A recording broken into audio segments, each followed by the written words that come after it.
సమగ్ర శిక్షణలో పనిచేస్తున్న అన్ని విభాగాల ఉద్యోగులను విద్యాశాఖలోకి విలీనం చేసి రెగ్యులర్ చేయాలని, హెచ్ఆర్ పాలసీ అమలు చేయాలని, వారి డిమాండ్లను పరిష్కరించేందుకు చర్యలు తీసుకోవాలని మాజీ మంత్రి టీడీపీ జిల్లా అధ్యక్షుడు కేఎస్ జవహర్ ప్రభుత్వాన్ని డిమాండ్ చేశారు. శనివారం రాజమహేంద్రవరం జిల్లా విద్యాశాఖ కార్యాలయం ఎదురుగా సమగ్ర శిక్ష కాంట్రాక్ట్ అవుట్సోర్సింగ్ ఎంప్లాయీస్ ఫెడరేషన్ ఆధ్వర్యంలో నిర్వహిస్తున్న 11వ రోజు నిరవధిక సమ్మె దీక్ష శిబిరాన్ని సందర్శించి మద్దతు ప్రకటించిన ఆయన మాట్లాడారు.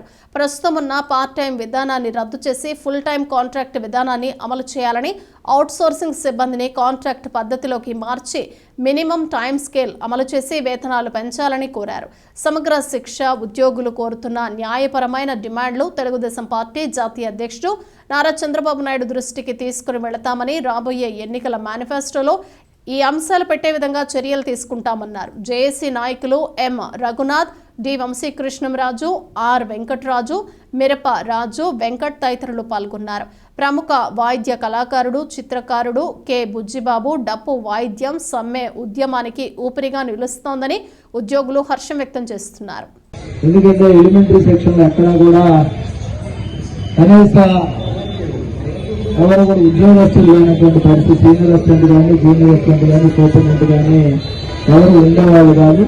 ఎండిఓ స్టాఫ్ ఎవరైతే ఉన్నారో వాళ్ళు సీనియర్ అసిస్టెంట్ వచ్చి మిమ్మల్ని పాలేరులుగా చూసేవాళ్ళు తప్ప పని వాళ్ళగా ఎప్పుడు కూడా చూసినటువంటి దాఖలాలు నేను చూడాలి. ఎందుకంటే ప్రతిసారి కూడా చెరాలు పెడితే సరశిక్ష అభియానం ఉద్యోగుల మీదే చెరాలు పెట్టడం కానీ, ఎండిఓలు కానీ, ఫైల్ శిక్షలు కొట్టడం కానీ ఇవన్నీ కూడా చూసిన సందర్భం నేను చూశాను.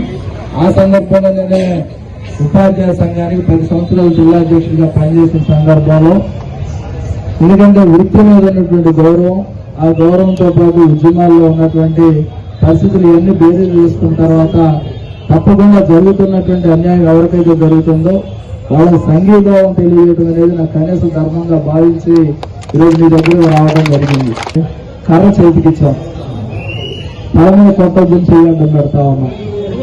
ఎందుకంటే ఉద్యోగ ఉపాధ్యాయ కార్మిక వర్గాలన్నీ కూడా 2 చేతులతో కూడా జగన్మోహన్ రెడ్డి అయితే వారంలో సీక్వెన్స్ రెడీ చేస్తాడు, వారు జాబ్ క్యాలెండర్ ఇస్తాడు, వీళ్ళందరూ కూడా రెగ్యులర్ చేస్తాడు, ఐడెంటిఫై అన్నటువంటి వ్యక్తి హామీలు ఇచ్చిన వ్యక్తిని నమ్మి ఒక ఛాన్స్ దొరికిచ్చిన తర్వాత ఒక పక్క ప్రజలు ఇబ్బంది పడతా ఉన్నారు, ప్రభుత్వంలో పనిచేసేటువంటి ఉద్యోగ ఉపాధ్యాయ కార్మికులు కూడా ఇబ్బంది పడుతున్నటువంటి సందర్భం నాకు తెలుసు.